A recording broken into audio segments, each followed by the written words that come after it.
Europe से भारत के समुद्री मार्ग की खोज करने वाले पुर्तगाली व्यक्ति का नाम वास्को डी गामा था।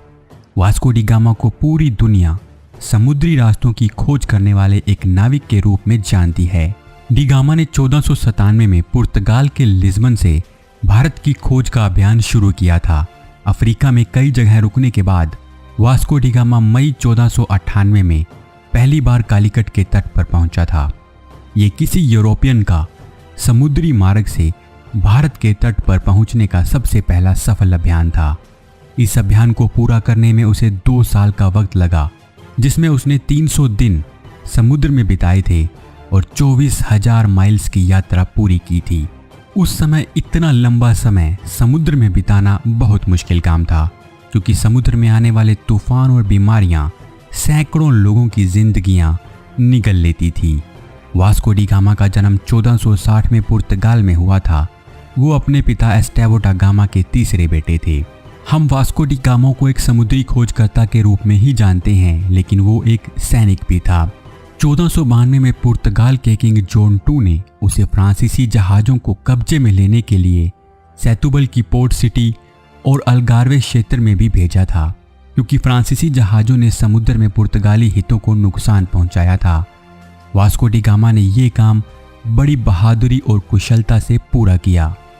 भारत की ओर अपने अभियानों के दौरान भी वास्को डी गामा ने बहुत से अरब व्यापारियों से लड़ाइयाँ लड़ी थी।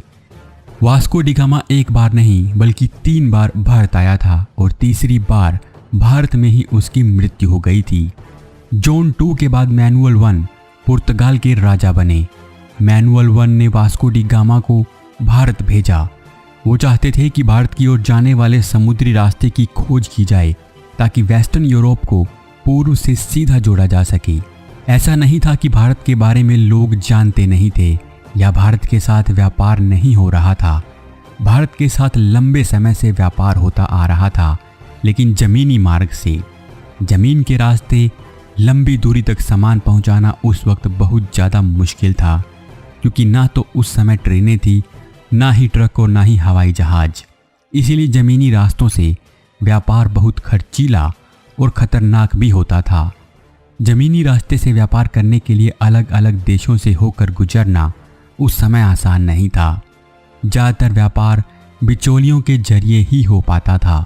इन बिचौलियों की वजह से चीज़ें बहुत महंगी हो जाती थी और इन्हें बाईपास करके उत्पादन वाली जगहों तक पहुंचना बहुत मुश्किल था, जिसके पीछे बहुत से कारण थे। जैसे कि 632 में इस्लाम के उदय के बाद व्यापार के ज़्यादातर हिस्से पर अरबों का अधिकार हो गया था। खलीफाओं के आने के बाद पूर्व में ज़्यादातर व्यापार की बागडोर मुस्लिम व्यापारियों के हाथों में आ गई थी। व्यापार मार्गों पर इन मुस्लिम व्यापारियों का अधिकार हो गया था। यूरोपियन व्यापारियों को अगर भारत से व्यापार करना था तो उन्हें मुस्लिम मर्चेंट्स के जरिए ही व्यापार करना पड़ता था। साथ ही व्यापार पर काबिज व्यापारी नहीं चाहते थे कि यूरोपियन सीधे भारत से व्यापार करें। भारत में भी मुस्लिम व्यापारियों का पूरा दबदबा था। इन कारणों से यूरोपियन देश सीधे भारत से व्यापार नहीं कर पा रहे थे। भारत के मसाले, कपड़े और हीरे जवाहरात उस समय पूरी दुनिया में प्रसिद्ध थे।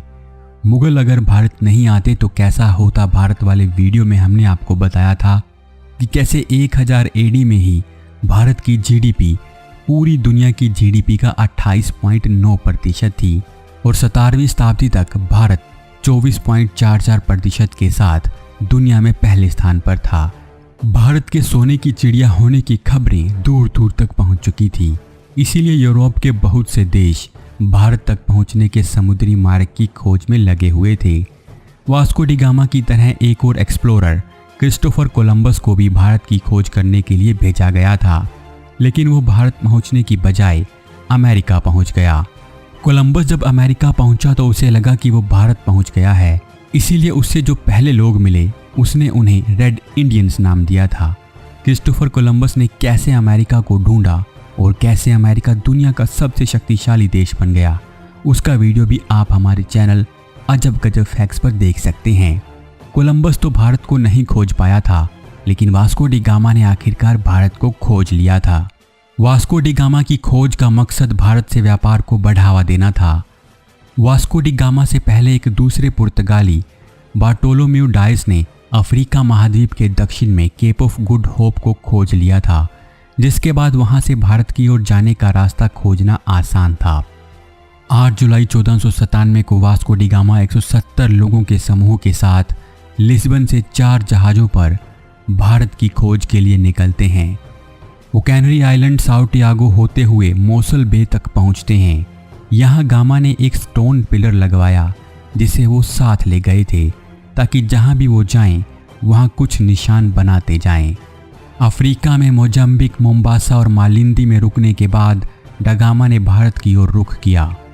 मोजाम्बिक के मुस्लिम लोगों ने वास्को डी गामा और उनके साथियों को मुस्लिम समझ लिया था। मोजाम्बिक के सुल्तान ने वास्को डी गामा का अच्छा स्वागत किया और उन्हें रास्ता दिखाने के लिए 2 पायलट भी दे दिए। पर जब उन्हें पता चला कि वो मुस्लिम नहीं बल्कि क्रिश्चियंस हैं, तो उन्होंने वास्को डी गामा का विरोध किया। ये सही है कि वास्को डी गामा का मकसद व्यापार को बढ़ावा देना था, लेकिन पर्दे के पीछे उनका एक लॉन्ग टर्म गोल भी था। वो था क्रिश्चियनिटी का प्रचार करना। पुर्तगालियों को लगता था कि मुस्लिम धर्म के प्रचार प्रसार को रोकने और व्यापार पर उनके आधिपत्य को खत्म करने के लिए उन्हें ज़्यादा से ज़्यादा लोगों को क्रिश्चियन बनाना होगा।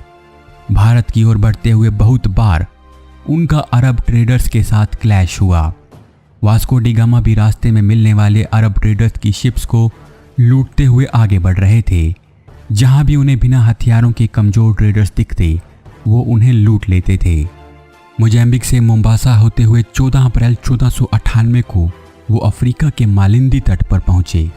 यहाँ उन्हें एक लोकल नेविगेटर मिला जो कि एक गुजराती था, जिसकी मदद से उन्हें भारत का रास्ता पता चला। 24 अप्रैल को मालिंदी से वो भारत की ओर आगे बढ़े और 20 मई 1498 को आज के केरल के कालीकट के तट कप्पाडू पहुंच गए। कालीकट के राजा जैमोरिन किसी विदेशी जहाज के तट पर पहुंचने की बात सुनकर बहुत उत्साहित हुए और खुद तट पर पहुंचकर वास्को डी गामा का स्वागत किया, क्योंकि जैमोरिन को लगा कि अगर उनसे मिलने कोई विदेशी आ रहा है तो जरूर उनके लिए कुछ ऐसे उपहार लाएगा जिसे देखकर उन्हें खुशी होगी। लेकिन जैमोरिन की सोच के विपरीत वास्को डी गामा कुछ ऐसी चीज़ें लाए जो जैमोरिन को बिल्कुल पसंद नहीं आई, जैसे कि हैट्स, कपड़े, चीनी, शहद और oil barrels. Zamorin Vasco D gamma से कुछ बहुत अच्छा एक्सपेक्ट कर रहा था। वास्को डी गामा के उपहारों ने जैमोरिन को निराश कर दिया। जैमोरिन एक हिंदू राजा था, लेकिन वास्को डी गामा और उसके क्रू को शुरू में लगा था कि वो एक क्रिश्चियन है। वास्को डी गामा ने जैमोरिन को व्यापार करने का प्रस्ताव दिया, लेकिन जैमोरिन ने वो प्रस्ताव ठुकरा दिया और वास्को डी गामा को वापस जाने के लिए कह दिया। 29 अगस्त 1498 को वास्को डी गामा वापस चल पड़ा, लेकिन घर पहुंचने की जल्दी में उसने मॉनसून की हवाओं की दिशा को नज़रअंदाज कर दिया, जिस कारण जहां आते हुए इंडियन ओशन को पार करने में उसे 23 दिन लगे थे, वहीं वापस जाने में उसे 132 दिन का समय लगा। 7 जनवरी 1499 को वो मालिंदी के तट पर और फिर 10 जुलाई 1499 को वो वापस पुर्तगाल पहुंच गया।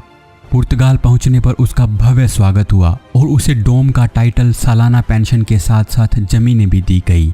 हालांकि वास्को डी गामा जैमोरिन के साथ कोई व्यापारिक संधि नहीं कर पाया था, लेकिन उसने भारत की ओर पहुंचने के समुद्री मार्ग को खोज लिया था।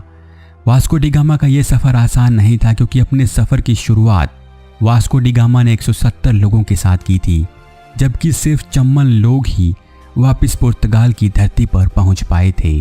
उनके बहुत से साथी अरबों के हमलों में मारे गए थे, तो बहुत से लोग स्कर्वी जैसी बीमारी की वजह से अपनी जान गंवा बैठे थे। मरने वालों में वास्को डी गामा का भाई पाउलो भी शामिल था। वास्को डी गामा के बाद पेड्रो अल्वारेस कैब्रल के नेतृत्व में बड़ी संख्या में सैनिकों को भारत भेजा गया। पेड्रो की मुस्लिम ट्रेडर्स के साथ भिड़ंत हुई, जिसमें उसके 50 के करीब सैनिक मारे गए और पेड्रो ने भी जवाब में 10 मुस्लिम कार्गो वेसल्स को जला दिया, जिसमें 600 के करीब नाविक मारे गए थे। इसके बाद दोबारा वास्को डी गामा 1502 में भारत आया। इस बार उसका मकसद जैमोरिन और दूसरे अरब ट्रेडर से बदला लेना था और उन्हें ताकत के बल पर ट्रीटी की शर्तों को मानने के लिए मजबूर करना था। वास्को डी गामा ने भी पेड्रो की तरह ताकत का इस्तेमाल करके अरब ट्रेडर्स को नुकसान पहुंचाना शुरू कर दिया, जिसकी वजह से पूरे भारत में उसे एक निर्दयी इंसान के रूप में देखा जाने लगा। हालांकि वास्को डी गामा इस बार भी उतना सफल नहीं हो पाया और वापस पुर्तगाल लौट आया। अगले कुछ सालों तक वास्को डी गामा पुर्तगाल में रहा और भारत में चल रही पुर्तगाली गतिविधियों के लिए सलाह देता रहा, लेकिन उसे ज़्यादा तवज्जो नहीं दी गई। पर आखिरकार 1519 में उन्हें मैनुअल 1 ने फर्स्ट काउंट ऑफ विड्यूगेरा का टाइटल दिया और 1524 में जॉन 3 ने उसे भारत में वाइसरॉय नियुक्त किया। 1524 में वास्को डी गामा फिर से भारत आया, क्योंकि भारत में करप्शन की वजह से पुर्तगाली सरकार की इमेज बहुत खराब हो रही थी। इस बार जब वास्को डी गामा भारत आया तो भारत की ज़मीन पर ही उसकी मृत्यु हो गई। इसके बाद भारत में ही उसे एक लोकल चर्च में दफना दिया गया और 1539 में उसके रिमेन्स को वापस पुर्तगाल लाया गया।